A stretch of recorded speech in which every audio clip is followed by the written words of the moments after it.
Alright, so this is Meglar's Adventure. We start off in the coastal city of Seaton. The Sea Ghost remains in port as the travelers attempt to go undercover and infiltrate a pirate ambush on supplies, heading to the settlements of the Keeland Kingdom. Half-Orc barbarian Meglar 8 spends several days of feeling under the weather in his crew quarters aboard the Sea Ghost. After the few days, Meglar decides to get out of bed with a strange desire for more coffee that he had enjoyed in the market at a local coffee shop known as Dungeon Donuts.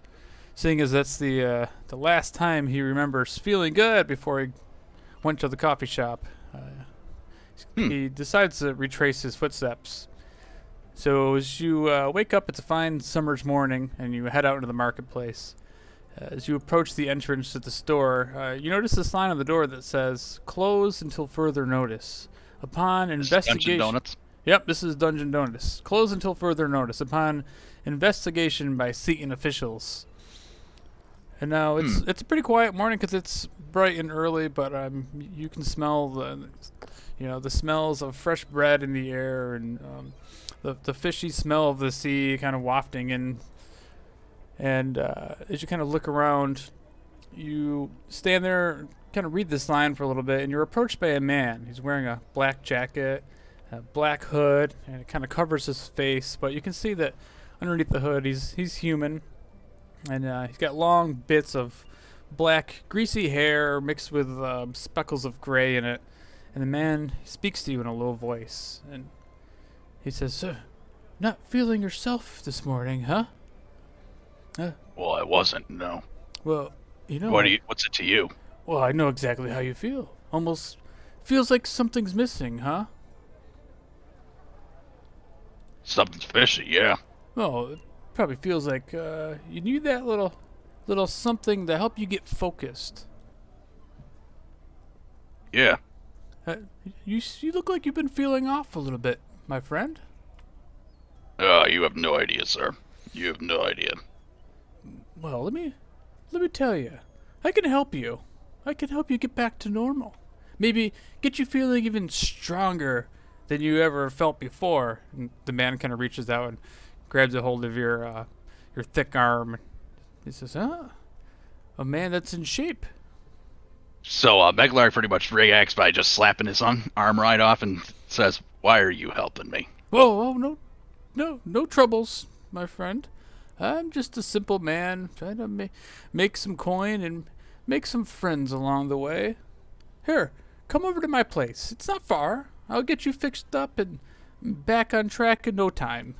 And he kind of stands there and he takes a step back and he kind of like opens up his cloak to show you, he's not armed. He means you no harm. All right, buddy. I guess I'll play along. Trust me. I don't know what this is all about, but I'll play along. Well, you can trust me. If you don't come with me, I guarantee you one thing. You'll start feeling even worse. And the exhaustion will really start setting in. I know, from experience, my friend. All right. You got a point. Let's go. So the man turns around and starts heading off to the west. Hold on, let me put you on the map. Are you on the map of Seaton? No, you are. Okay. All right, where am I? So if you kind of remember in the map, you're in this the central market district of over here. There all the shops and things are. So Okay.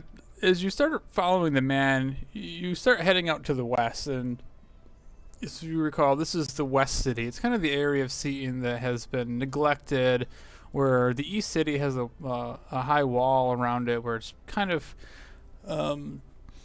protected from the riffraff of the West City.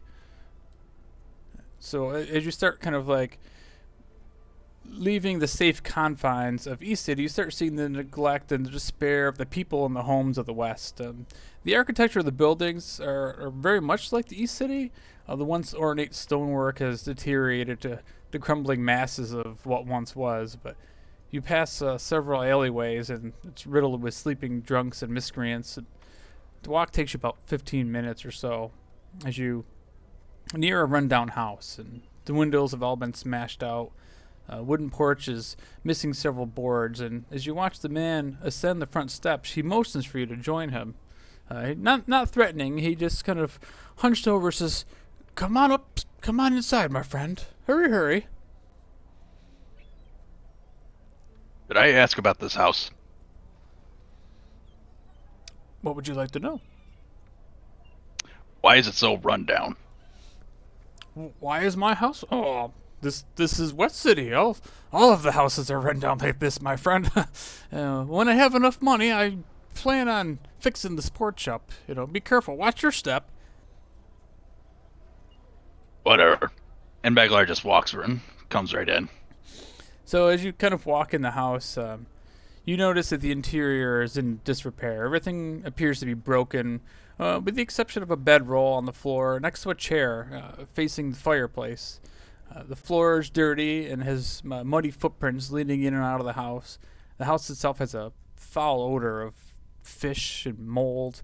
And you notice there's glass jars that are kind of littered all around the house. Kind of as you stand there for a minute and look around, you start seeing that a lot of these jars have this black residue. It's kind of like coated around the inside of the jars. In the back of the main room there, you also see these large sacks, burlap sacks, probably 4, 5, 6 of them. Let me put you on a little view of what you're going to see in here. So you kind of look around at this rundown house, and it looks similar to all the other houses in the area. Nothing really stands out, and Meglar, as you kind of stand there, you kind of think of like, why did this guy really bring me to this dump? I think it's probably, let me open it up for you.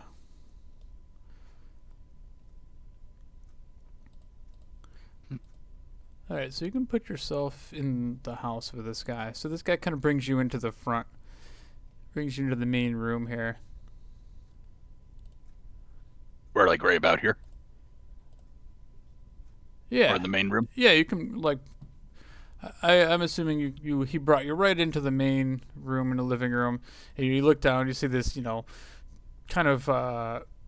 destroyed carpeting, broken chairs, broken furniture all around.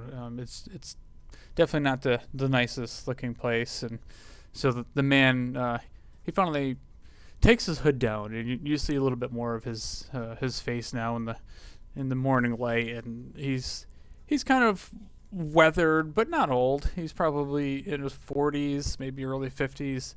Definitely, he's got this graying of his hair. He looks in reasonably well weight. He looks healthy enough, I guess. Probably the same as most of the other people you've seen around this town, where most of the people in West City, they may not eat as well as the people of East City do, but you can tell this guy, he gets by. And as he pulls his hood down, he says, my friend, what did you say your name is again? Meglar, follow me. And he brings you into a side room, opens the door, and from where you're standing in the living room, you can see that this is a pretty simple room too. Again, the floorboards are all busted, and this room looks a little bit cleaner than the others though, but you see more of these sacks on the floor and open crates throughout the room. He turns around and he walks over to this crate, opens the lid, and pulls out a small glass jar, and he kind of hands it over to you, and he says, just a little bit of this in your belly will make you feel right as rain, my friend.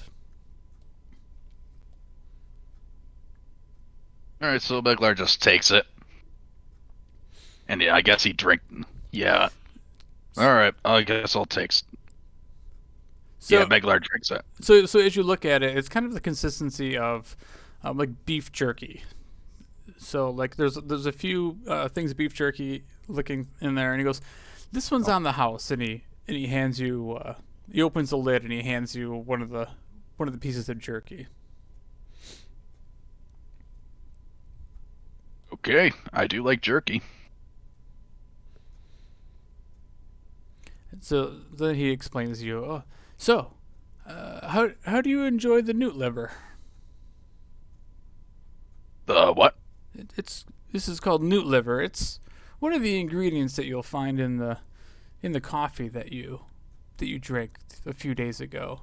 Your body is needing more of it. This is why you're not feeling well. You need to recharge on the newt liver. This is black newt liver in its jerky form. It's also I sell this in jerky and also in powder, which is quicker to get into the bloodstream, but a little bit more costly. But it'll definitely help your reaction speed. So wait a minute. Hold it right there. You're telling me that they just put newt liver into that coffee, Oh, and you just gave me some newt liver yourself? well, yeah. I thought this is something that you were into. I mean, why else would you be here in West City? I thought you could cure me. Well, don't you feel better now? And at that, you do start feeling better. Meglar, you start feeling like the shakes start leaving your hands, and you're not sweating as much, and you start to focus a lot better. And actually, mechanically wise, you do notice quite a bit of a difference now. As let me find the information. Sorry, you mechanically wise in game, you now get a +2. Sorry, you get a +1 to your dexterity and any dexterity-based checks. The temporary thing? It's a temporary thing, yeah. So as you're Okay. eating this, like you definitely feel more focused and ready, ready for action. And the man looks over. He goes, "See, I told you you'd be feeling much better. Now, how would you like to buy some more?" Buy more. Yeah, it's reasonably cheap. It's 1 gold for the jar of the powdered newt newt liver and 2 gold for the jerky. Um, I'm sorry, you actually had the jerky, so it's actually +2 to your dex and your initiative. +2 to my initiative. Yeah, +2 initiative and any dex checks. But and he warns you, he goes, well, people that indulge in this sort of thing, yes, it makes you more focused, but it'll probably also hurt your noggin a little bit, my friend. But you don't appear to be a guy that uses a lot of that. You're more so of the pick things up and put them down variety, I take it. You could say that. I've had a pretty dark past myself. Oh, well, to each their own.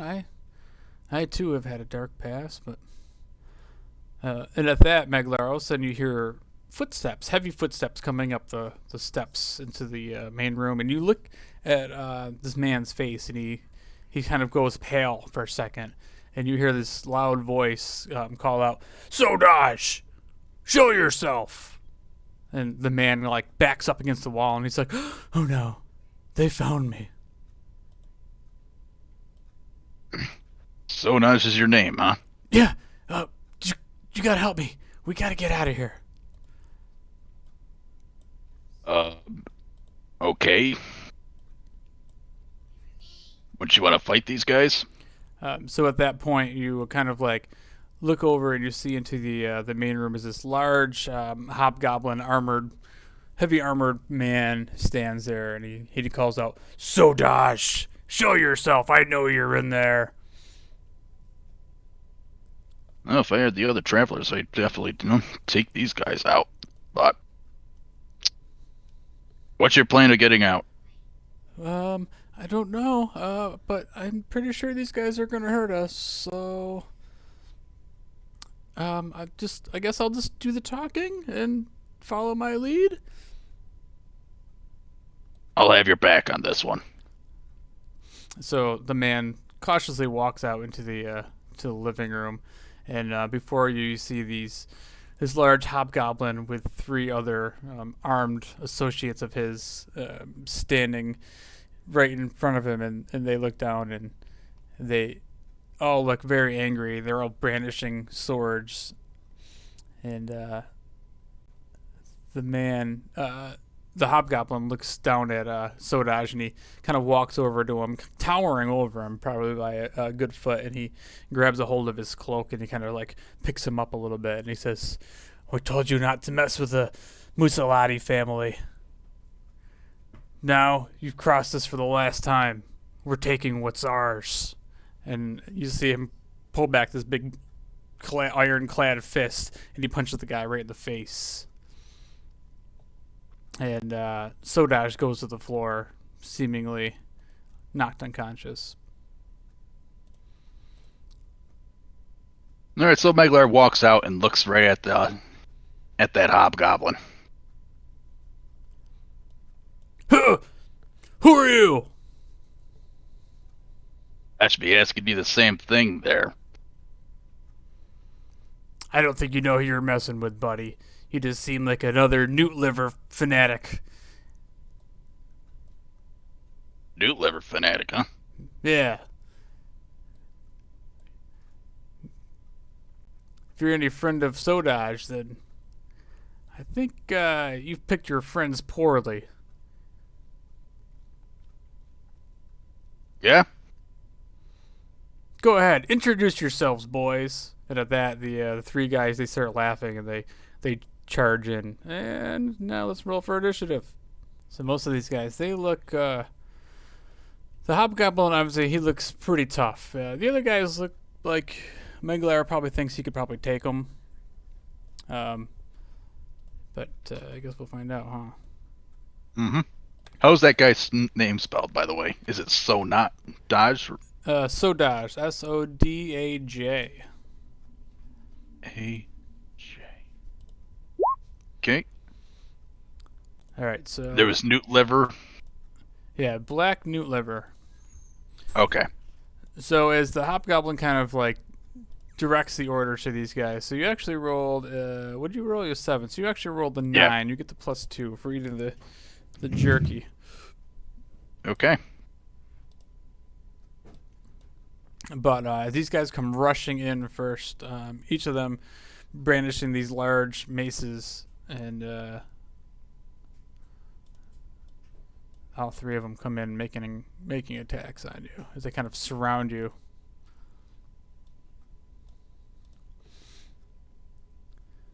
Okay. So yeah, the first guy, he rolls with a 12 to hit. 12 is a miss. 12's gonna miss. So he swings his mace at you. Swings, and he swings wildly. Second attack, he swings again. And kind of off balance, he misses. The second guy, same thing. He tanks a swing over your head with a 15, and I think it's gonna miss. Your AC is 18, right? Yeah. He swings around with a second attack for a critical hit. As you kind of duck out of the way, but you don't see him coming as he spins around and kind of uppercuts you with this mace. And it smacks you kind of like right upside in your jaw for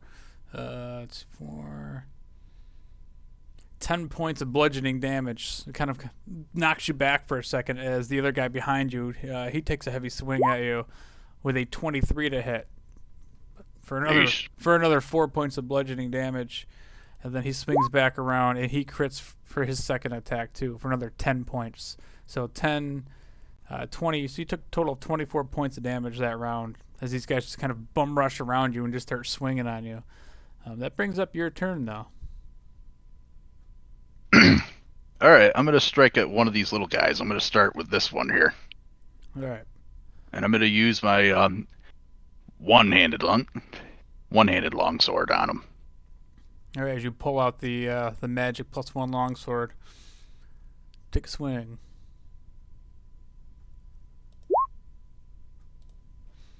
Oh, with a 20, it's going to hit. So it definitely connects across this guy for one hand is a D8. So that's for 12 points of slashing damage as you just rip right through this guy. He's kind of caught off balance, and you go ahead and make your second attack. Okay, I will attack him again. This time with a 12, and it hits as you plunge the sword right into him for another 13 points. And you see like this just cloud of blood as it kind of spurts across as you like rip right across his chest. Ooh, nasty. He's still standing there looking pretty hurt, but you got the other two guys kind of surrounding you, and this hobgoblin warlord kind of standing over, and he's like looking real angry now as you kind of just almost took out one of his boys.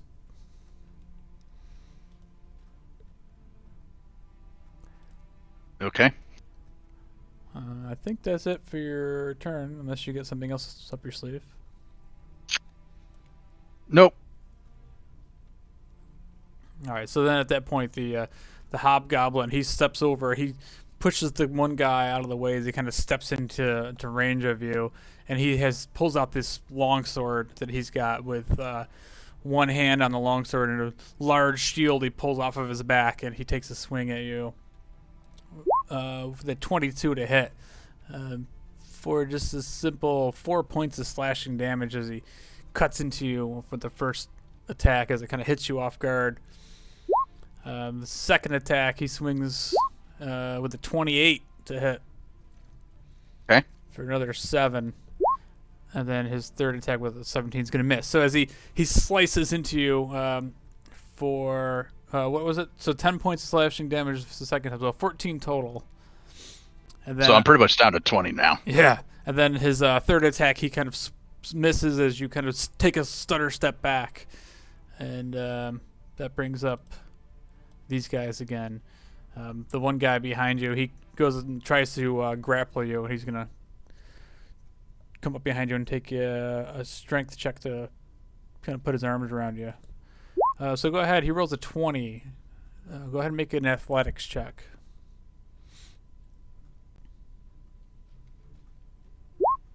Nice. 22. Yeah. So this guy comes up behind you, grabs the hold, like tries to grab around you, and you elbow him up in the face, kind of knocking his grasp off. And then the second guy that was also standing behind you, he just takes a swing with his mace, trying to smash you in the back. With a 15 to hit, it's gonna miss. He swings the second time with a 10 as you kind of like kick the mace out of his hand a little bit. He stumbles to pick it up, and then the guy that's like really wounded, he lifts his mace and tries to swing at you for a frontal attack with a 21 to hit. All right, 21 is a hit. So he bashes you in the kneecap for 4 points of bludgeoning damage, and he swings again for the second attack. So 23 for another 7 points of bludgeoning damage. As you're definitely getting beat and feeling outnumbered, yeah, it's your turn again. All right, feeling all angered.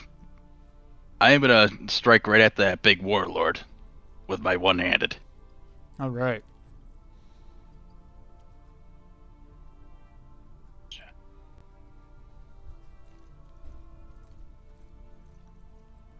I take it a 10 is not a hit. So yeah, 10's gonna miss as this guy just stands there, holds up his massive shield. Your sword just kind of deflects off the shield.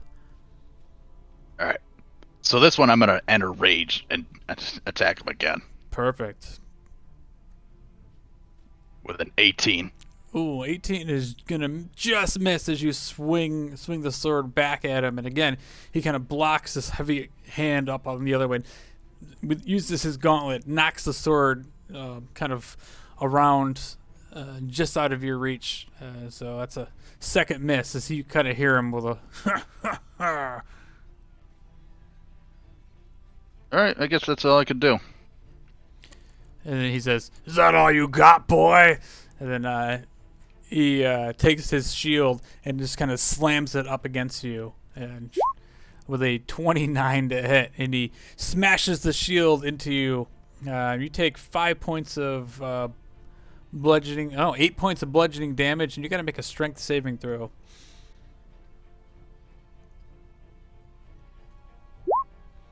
19. Nice. So as he bashes you with the shield, you kind of put your foot back and get your balance and stand there strong. That all you got, buddy? Oh, and he kind of like laughs a little bit and rears back. I've seen a dwarf fight better than you. He rears back his sword, swings the long sword down on you, with a 11 to hit. The dwarf would have not hit me for sure. That swings down, hits the floor, and he swings it back up with the backhand strike with a 26 to hit. So this time it hits you as you're feeling kind of confident. 13 plus 14, it's 46s. Hold on, let me see what he does. So as you're feeling confident, he swings this thing back around. Advanced dice roll. So 15, 28 points of slashing damage as he just rips right into your chest with this longsword. Yeah, so that pretty much downs me. And that you hear, the last thing you hear is you go to the ground, you hear him, ha ha ha, nobody messes with the Maslati family. So I'm pretty much dead now, right? Well, you're unconscious. Okay. Minus 16 right now. Yeah, you're not dead. I mean, so what happens now is your vision goes black as you fall, and you feel the warmth of the blood kind of pooling around you, and you wake up a short time later to Sodaj standing over you, and he's tending to your wounds, and he says, "I'm so sorry for getting you involved in all this." But, Who was that asshole? well, I think it's safe to say that we should probably get out of town. We'll talk on the road. My name is Sodaj Shea. Yeah, I heard them call you that. I'm thankful for all your help, Mr. Meglar. Whatever. So like he kind of helps you to your feet as you're like badly wounded, and he leaves you for a second, runs off into the side room, and you hear him just circle. Oh no, this is terrible.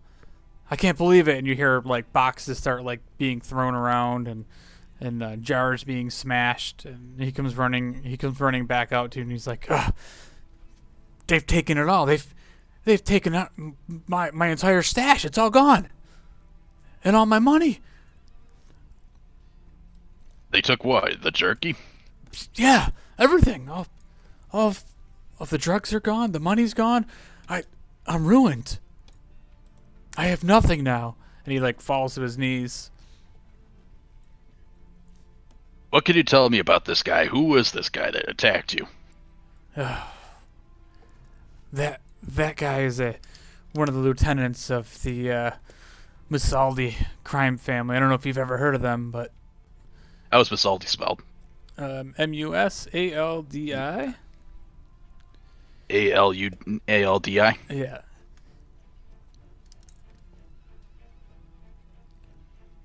And why was he attacking you? What was he after? Like, why did he rob you? Well, he didn't really rob me, I suppose. Maybe he didn't rob you. Well, to tell you the truth, I kind of fled Liara, where the crime family is kind of a big deal in Mayford Harbor. But I may have owed them some money. You see, I kind of had a little bit of a gambling problem. Me and my family were kind of forced to leave. Yeah, it's best not to get involved with crime families like that, especially gambling. Trust me, I know. Yeah, well, I know that now, but I needed money bad. I mean, so I went to these guys and I borrowed a little bit. Then I kind of gambled it away, but I was on a hot streak. And then I kind of lost it. Do you know where the whereabouts of this guy is? Like, where does he like to hide? Where does he like to go?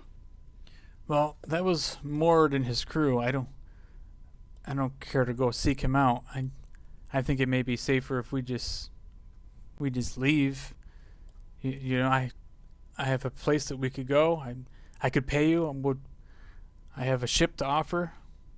It's not much. It's a sloop. It's a small ship, and I have a little bit of savings that are stashed in the ship. I could give that to you if you just help me get to Kazadur. Kazadur? All right.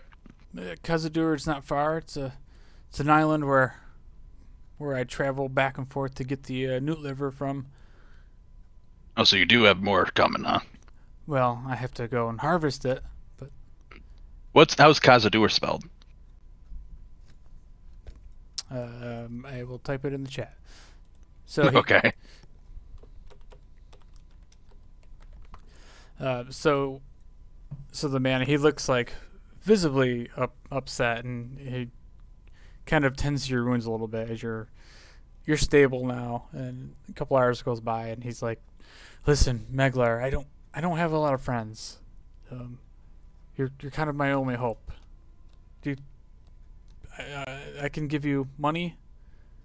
I can give you the boat. You just got to get me to Kazadur." All right, I'll get you to Kazadur. But you do have to tell me where. I do want to know more about this Chief Basaldi. After all, next time I do strike him, I won't be alone. Well, he's only one of the henchmen for the Masaldis. I'm sure they came looking to collect their debt. Considering that he took everything, hopefully we're square, but I lost everything the second time I borrowed money from them. And then, I guess it's because it's an addiction, I went and borrowed for the third time. And that's when it went real bad. I mean, have you ever heard of the casino ship? The Gold Fortune? I have not. Well, I was on a hot streak, and it kind of all went bad, and a couple of hands of king's cards, and then before you know it, I lost the third loan. That's when I decided I got to go in hiding. So I took me, my family, and we came here to Seaton.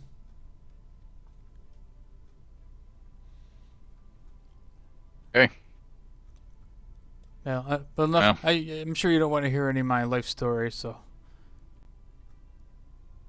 Yeah, honestly, bud, I really don't care. Well, we all make bad decisions. I appreciate you helping me. But I hope you don't get back into that shit again. I would not suggest you gamble, especially with those guys. No, I don't think I will. I heard there's a place on Kazadur where I could go, a settlement there called Grimsby. Okay. Well, let's go.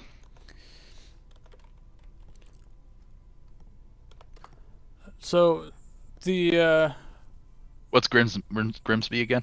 It's a settlement in Kazadur. Okay.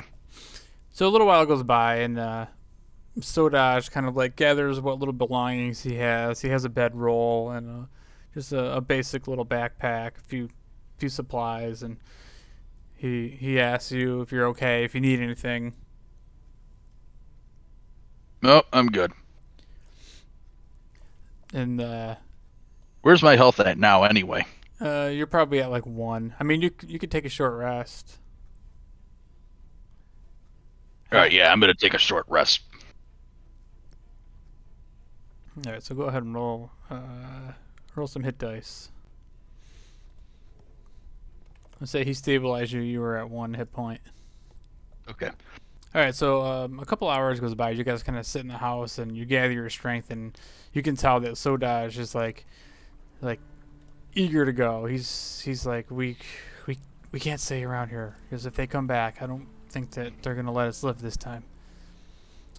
So as the sun starts going down, you make your way back through West City, back to the port district, and he goes into the harbor, And the first thing you notice, Meglar, is the sea ghost is gone. The travelers have just left you high and dry in Seaton. So wait, I'm just noticing that they did leave me behind. Yeah, because when you left the ship in the morning, they were still here, and then now it's getting to be nighttime, and the ship's gone as you get back to the harbor. Oh well, I guess these guys decided to take off without me. Oh, friends of yours? Yeah, well, most of them are. Oh well, tell me some more. Who are these friends? Where do they belong to some sort of group? Are you a mercenary? So it's kind of a group I'm part of. We're called the Travelers. One guy's a little gnome known as Snodlers, who is just a gnome that really knows how to use magic. Oh, magic. That's one thing I know nothing about. Neither do I. I had a scroll that I just didn't care to keep, and he wanted it so badly, so I thought, here, little guy, you could have it. Oh, well, from what I've seen, you're a very generous person, especially, half-orcs I feel like are misunderstood. Well, you could say that. I got a lot of bullshit to go through with people these days. Don't we all, my friend? Mm-hmm. Well, I'm glad our paths have crossed. I would probably be not in the position I am without you. I probably would have been dead back there in that rotting old house. You actually think they would have killed you if I wasn't there? Oh, I'm sure they would have. But for some reason, they kept us both alive. I don't know why it didn't kill me. That pussy. Well, let's just hope that doesn't happen again. Oh, right there. And he kind of points out into the harbor, and you see, kind of in the dark, behind a small building out on the pier. You kind of make out this very small ship, a little sloop, and he kind of brings you out, and you go along the dock, board onto this thing, and it looks like it's got one room downstairs, and he kind of like brings you down and he shows you around real quick. He's like, yeah, you can throw your things down here, a little cargo area, and it's just a simple bed and a table. And he throws his pack down there, and he runs back up the stairs and unties the ship, and he asks you, do you know how to sail, Meglar? I do. Oh. Well, the fortune favors the bold, I guess. And My life used to be on the seas all the time. Oh, perfect. Take us out, my friend. The wheel is yours. And he points over the wheels. He runs and he unties the boat and starts bringing down the sails. And Make sure you have those winds going into those sails. And he kind of smiles and nods to you a little bit as you make your way out of the bay of Seaton. As you pass through, you see some of these large ships that were in the bay. They're kind of like the blockade across there. These Kuland naval warships, and you see Sodaj just kind of like taking in the last sights of the city that he spent the past few years in. And he says, "Well, I guess this is me and you now, out on the open sea, Meglar." Who do those ships belong to? That's the Kuland Navy. Okay. As long as it's not those salty guys again.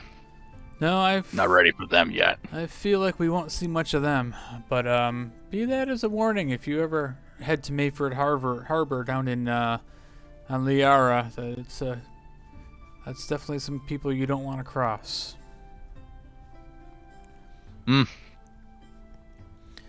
It takes a full day before you guys kind of like get into the open sea to where he starts telling you the next day, like, oh, we made some good travel. We've made it all the way past out into the open sea. So tell me about yourself. Since we've got another 2 days of travel, tell me about your past, Meglar. Who are you?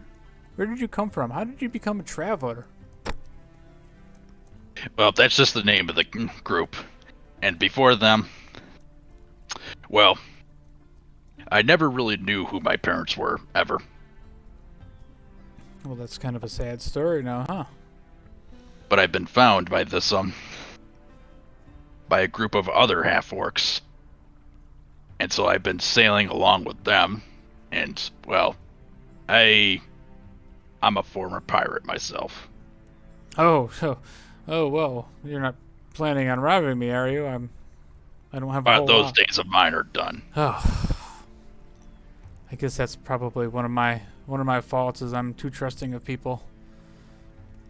Yeah, you gotta be careful who you trust. That's probably how I I have been lost so through- much money in cards.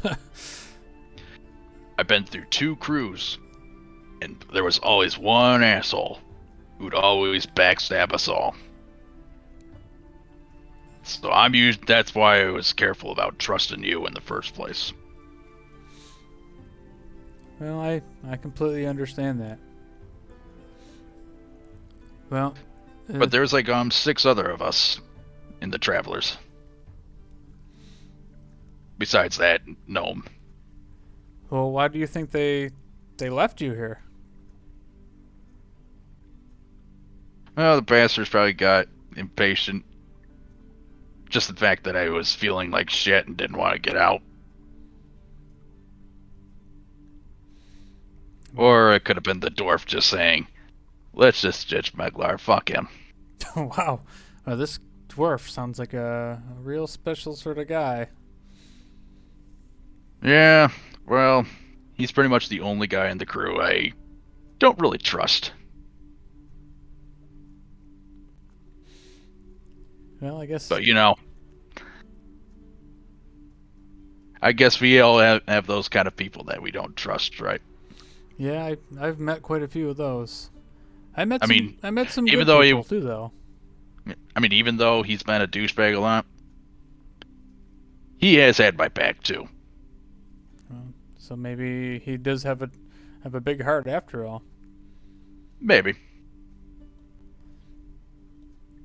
So I spent some time out here on the sea when we were forced to leave our home in Liara. It was just me, my wife, and my daughter. We spent several months kind of just making a living out here on the sea, fishing. And that's actually how I met some sailors who mentioned the kind of benefits of black newt liver. And they told me I'd stay awake longer and kind of help my long fishing trips and be more profitable. But that's also where I found out that it could be found in the jungles of Khazad-dûr, and people would pay some pretty big costs to get their hands on the stuff. So, kind of maybe also another one of my flaws. I decided that was going to be a good way to kind of get me back on track financially, So I convinced my wife that we should go to Khazad-dûr and kind of see what we could do and harvest some of this newt liver for ourselves and sell it back in the city. But Kosha was a good woman. She knew it was probably not the smartest thing to do, but after we started getting some money and getting back on our feet, it was, we were saving for a house and things were really starting to look up. Sometimes just getting into that kind of life is hard as hell. Yeah, it's probably one of my greatest regrets is doing this and involving my wife and my daughter, Ta, also. Everything went good for the first couple of months, and then we got attacked one day on a way back from Khazad-dûr by these fish creatures. These things, they savagely murdered my wife and my daughter and left me for dead. And as he does that, he tells you this. He lifts up his shirt and you see this like massive scar that's kind of like forming across his belly. And it still looks like it's kind of red and infected. What do these fish creatures look like? Uh, they stand on 2 feet and they had terrible teeth and came out of the sea. They raided our ship, smashed through everything. They didn't steal anything. They just wreaked havoc and plunged a spear into both my wife and my daughter and slashed across my stomach, left me with this reminder. That's very interesting that you tell me that. Why is that? Do you know them? I know someone similar to that who just recently joined our crew. Some guy who just walked out of the sea. Oh? Are you saying... And he says that he's all about doing good and has no interest of attacking ungood people at all. Well, Are you saying that he's probably hiding that? I don't know, but with you having my back, maybe if we run into them, I can have a word with them. Okay. I mean, he seems like a guy that doesn't care about attacking the defenseless. Well, I do know these things that came out of the sea. They didn't speak common. They spoke their own language. I don't know what it was. Is this friend of yours? Can he speak the language of the common tongue? I think so. Maybe. Is this actually referring to Kolos's character? Who's Kolos? I'm asking. Oh, never mind. Kolos is the guy that's been traveling with us. But I don't know if it's the same guy of what you speak, but he does sound kind of similar. However, he doesn't seem like a savage to me. Well, Meglar, I would still be on guard if I were you. I always am. Always. So at that, like, another day goes by, and the sailing is fairly easy.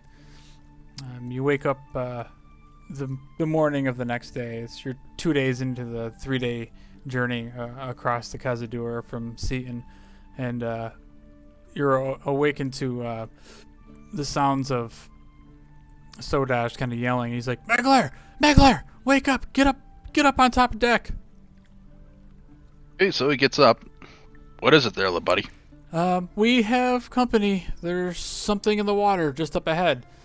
And you kind of like walk up on deck and you see this kind of like a splash in the water and like this large black shadow as this massive shark kind of emerges and a rider on top of the shark, and it's one of these creatures that you've seen before from the sea, the Sahaugen. Oh, okay.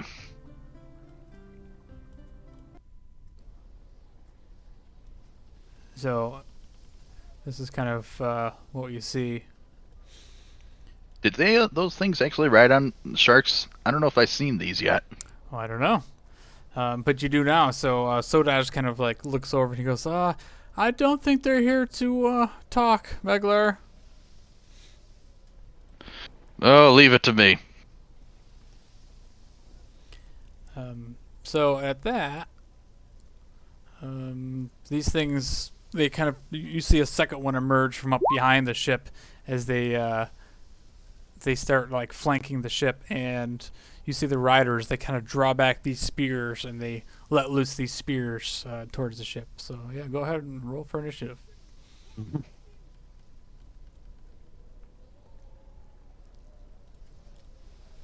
Oh, 16 would have been better, but oh well. So at this point, you're still... yeah, I don't think you would have had the benefit of having the stuff there, what you call it. Actually, no. So, like, while you guys were traveling on the ship,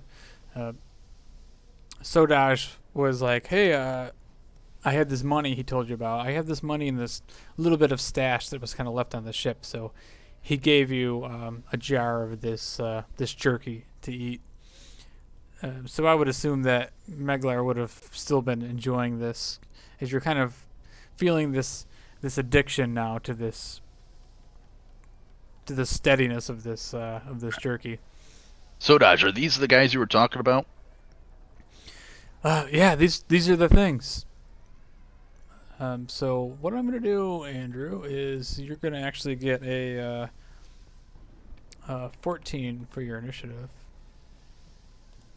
Okay. Sorry. Oh, yeah, that's right. +1. Yeah, so you get the +1. So, and you also have this jar, which is enough for 2 more rations of this jerky. So if you want to add that to your inventory somewhere. Right. Yeah, hang on.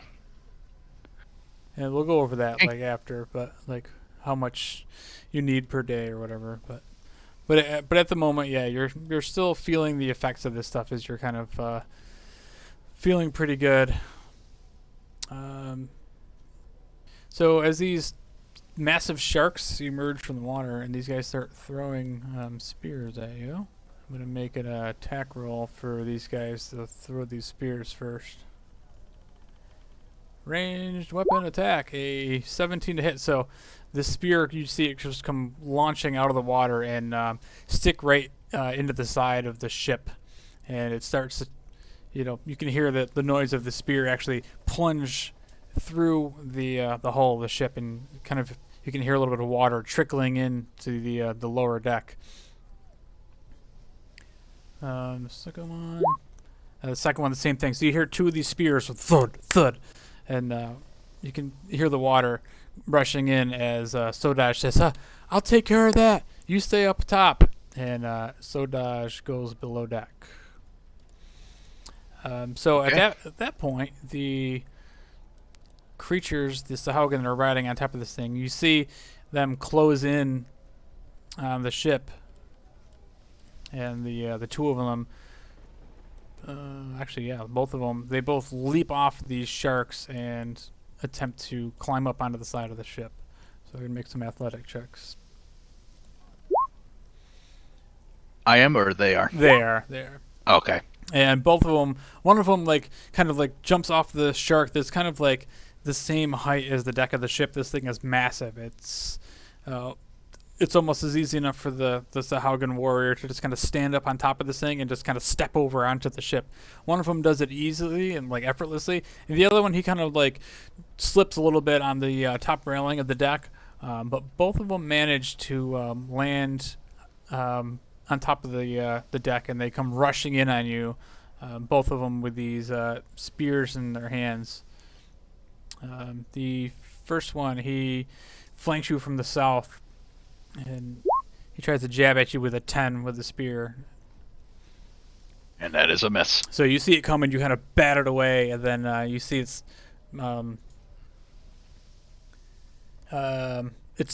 tries to stab at you with the spear, then it brings back its claws, tries to rake it across your back, and you just kind of kick him out of the way. The second one bum rushes you from the front, and he also tries to stab at you with a spear with a 20 to hit. Not natural. So this one, as you're blocking the one behind you, this thing comes in and just kind of catches you in the leg with a spear for 2 points of piercing damage.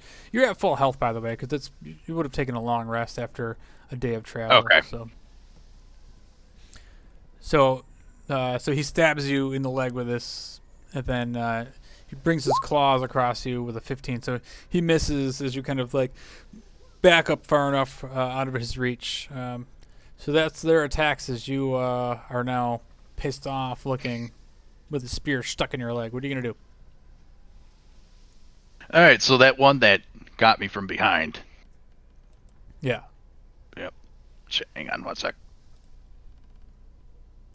I am going to attack him with my longsword, and I am going to go raging on his ass, since Nice. Meglar's pretty pissed about him even hitting me in the first place.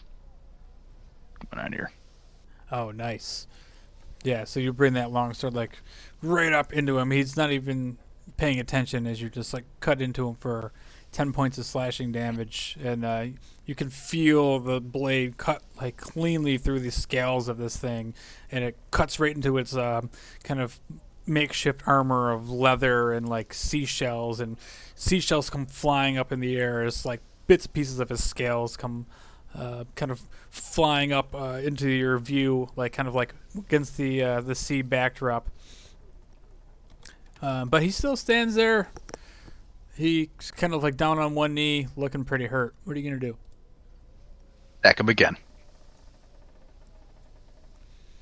Nice. Uh-oh.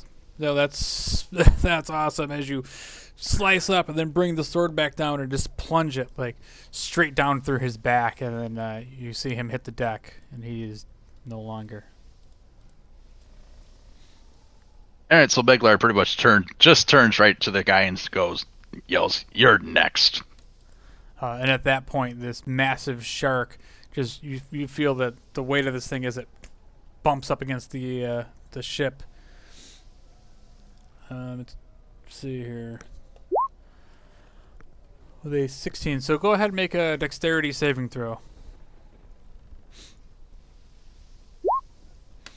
So as this massive shark rams the side of the ship actually kind of tips a little bit to the port side, and you end up falling down prone. As you kind of lay there, the shark just kind of ram the ship. The second one, it also takes a attack. You can feel it slamming into the side of the ship. This one, with a 24 and a critical. This thing slams into the ship, and you hear the water just start rushing in, and you hear Sodaj from down below, like, "What the hell was that?" And that brings up the other Sahalgan warriors. He sees you go to the deck. He has to make a deck saving throw too. He actually also kind of loses his balance and slides. He slides next to you, stands up using half of his movement, pulls out this spear, and he brings it down on you as you're laying down on the ground in front of him, on the deck in front of him. So he takes two hands, makes a spear attack advantage with a 10 and a 10. So both are gonna. It misses. So he brings the spear down. You kind of roll out of the way real quick on one side, and he brings it down again for a second time with a 16 to hit. And a 16 is a miss. Oh, that one just kind of just grazes by your head as you dodge out of the way. That's your turn. Go ahead. Okay, I will use my longsword on him again. A 16. All right, so as you kind of stand up to one knee and you thrust the sword up into his chest, you definitely make contact as you spear right up through him for 9 points of damage. He's still standing, but now you can see his thick blood just kind of running all over your sword. Okay, I will attack him again. Oh, A 23. oh nice. So as you pull the sword back out from his chest and you spin it back around and just bring it right down on the back of his neck, and you cut his head off as it rolls on the deck next to you as you're standing in the pool of his fishy blood. Okay, so that just leaves the sharks. All right, and that's their turn. As the ship at this point starts to go under, you can see that it's taking on water at a rapid rate. The massive shark comes slamming into the side of the ship, and it kind of reaches up out of the water and tries to make a bite up onto the deck towards you. With an 18 to hit. That's going to hit you for 13 points of piercing damage as the shark comes out of water, jumps out of the water up onto the ship, and grabs a hold of you. The second shark, he attempts the same maneuver. This one is going to his advantage. So he also hits for 10 points. So these two massive sharks just kind of like belly themselves up onto the side of the ship, and they're just gnashing away at you. So they're in the ship now? Yeah, they're like partially on the ship, like half on the ship and half in the water. And it's your turn. Okay. Well, feeling all pissed off, I am going to use my longsword on this guy here. All right, go right ahead. 18, yeah, I mean, these things are really easy to hit. It's a big target as this thing is grabbing a hold of you, and you take the sword down, and you're just hitting it right in its top of its head for 12 points of slashing damage. Nice. Actually, counting the rage. Oh, 13. I'm good at math. All right, so yeah, you bring the sword down. Well, that was one-handed, or were you using two-handed? That was one-handed. Okay. All right, what are you gonna do? Second attack. Attack him again. All right, 14. Oh yeah, you definitely hit. For 11 points. So yeah, you're just brutally just stabbing at this shark, and it's flopping on the deck. And that as you do that, it's trying to snap at your feet again with these massive jaws. No pun intended. With an 18 to hit, so he grabs a hold of your leg for 12 points of piercing damage. Oh, then he hits you with a 19 to hit for another 9 points of damage. And you hear Sodaj down in the deck, and he's like frantic. Now you see him. He pops his head up above the stairs, and he's bailing water out like crazy. The second shark, it starts flopping and also makes 2 attacks at you. One of them hits for 13, and the second one, it misses as you just kick him right in the face. All right, so that means I died again. For how much? 13? Yep. Yeah, so you now I'm at -3. So you go down unconscious as the sharks kind of like as the ship kind of goes like I don't know what you say, like parallel with the top of the water. Sodaj comes running upstairs, and he's like freaking out, like what happened? And he goes over to make a medicine check on you. So he tries to stabilize your wounds, but it does not work. So go ahead and make a death saving throw.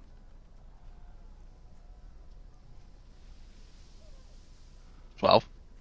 All right, that's a success. So he gets on the ship, cranks the wheel as the sharks come back to make another attack. As the ship is kind of taking out water heavily, the shark's gonna attack the ship.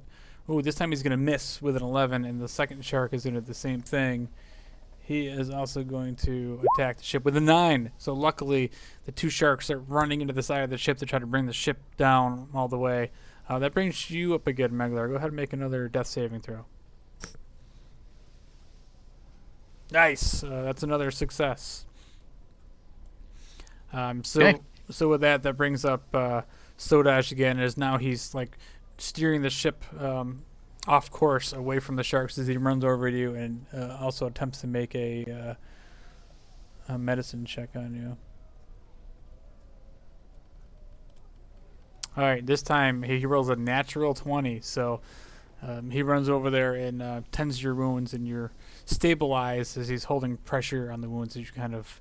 You sure this sloop's gonna take any more? And he's like, I think she'll hold together. Sodaj does his best to steer the ship away, and you manage to get enough space between the wounded shark, and you make your way into the mid-afternoon by the time you end up waking up. And you kind of find yourself adrift in the middle of the sea as Sodaj is like downstairs repairing the ship. And you are definitely really hurt, and you're really feeling like this might have been a bad idea, taking this adventure. Have you ever fought before, Sodaj? Well, I'm not really much of a fighter. I'm more of a gambler.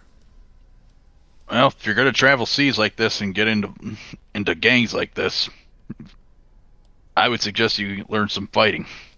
I have a scimitar here, if you want to use that. Yeah, well, I mean, we're only a day out from Cazador, and I plan on making my life quiet as possible. I'm gonna sit in Grimsby and Meglar just takes a scimitar out and says, "Take it. okay. Just take it. You might need it." I'll take it. So the scimitar is pretty much out of my inventory now. All right, so he takes the scimitar and he spends the rest of the day kind of tending to you, helping you kind of tend to your wounds, and he feeds you what little bit of supplies he has that are kind of stashed away on the ship. And you make your way quietly into the night, into the dawn of the next day, and you can go ahead and heal yourself back up. Right back to 56. Yeah. So as you kind of like make your way to the dawn, or as the dawn approaches the next day, you kind of awaken to the sights of an island. It's about 50 miles wide, and it's probably about 150 feet from you guys as he kind of like pulls the ship towards the front of this island, and he points out. He goes, you see, this is Cazador. You can tell this island from any other island by the massive volcano to the north, and you kind of look up and you see this towering volcano. It's not like steaming or erupting or like that, but it's just this massive volcano in the distance that kind of overlooks the entire island. And he tells you, this is Cazador. The entire western side of the island is a thick jungle, and while the eastern side is a rolling plains. Be careful at the base of the steep mountains is the orc slaver camp. It's not a place you want to go. Wait, did you just say orc slaver camp? Yeah, they're not friendly people. But how about these orcs that are slaves? Well, the orcs are the slavers. They're not the slaves. Oh, the orcs aren't the slaves. Oh. No, but the orcs are terrible creatures that decide that they need to enslave lesser beings and sell them for profit. Look, sounds like somebody I would know. Well, luckily they stick to their side of the island and they don't go to Grimsby, which is on the southwestern side of the island. But us, we have to travel into the Bay of Derma, and he kind of points across the bow to the front of the island, which is kind of like a horseshoe shape. He goes, there within the Bay of Derma on the western shore is the trail leading to my stash, and we'll settle up there, and you can take the ship, my stash, and whatever I have left. I know there's not much left of this ship. And you kind of look around, and there's holes in it, and there's like water still leaking into it, and it's definitely seen better days, but it's still afloat barely. So the sloop heads into the bay, which is lined by these tall rock cliff sides that go around this horseshoe shape. And Sodash is real careful to make sure that the ship stays to the western side of this bay, to stay kind of out of the range of the orc encampment that you can kind of see off in the distance, and you see little plumes of smoke, and you can hear almost the sound of drums in the distance. And then you get about 100 feet or so from the cliffside, and he kind of points to a narrow gap in the cliffs, and you look, Meglar, and you see this small stream kind of flowing out between them in a small spot of beach area. He goes, that's the spot. And he runs over and lowers the rowboat into the sea. He goes, well, are you ready, Meglar? Yep, let's go. So, as he gets down into the to the rowboat, he sits in the front. And he says, do you mind rowing? Yep, I'll row. And I'll navigate. So he kind of points you into this really actually kind of a difficult spot to see, where the cliffside kind of makes an illusion of where this little bit of a beach stream secret passageway is. And he says, well, follow left heading here. Just keep rowing. We'll be there probably in about 20 minutes. As you get on the oars, and sure enough, it's a pretty pretty easy row across the bay, and as you pull the boat up onto the shore, Sodaj kind of loses his balance and he leaps out of the water and makes a lot more of a splash than he probably anticipated, and he lands in the water and helps pull the rowboat up onto the kind of the rocky shore. And as you guys kind of pull the boat up and pull it out of sight a little bit, and Sodaj says, "All right, we're just gonna follow down this trail through the jungle here, and we'll get to my stash."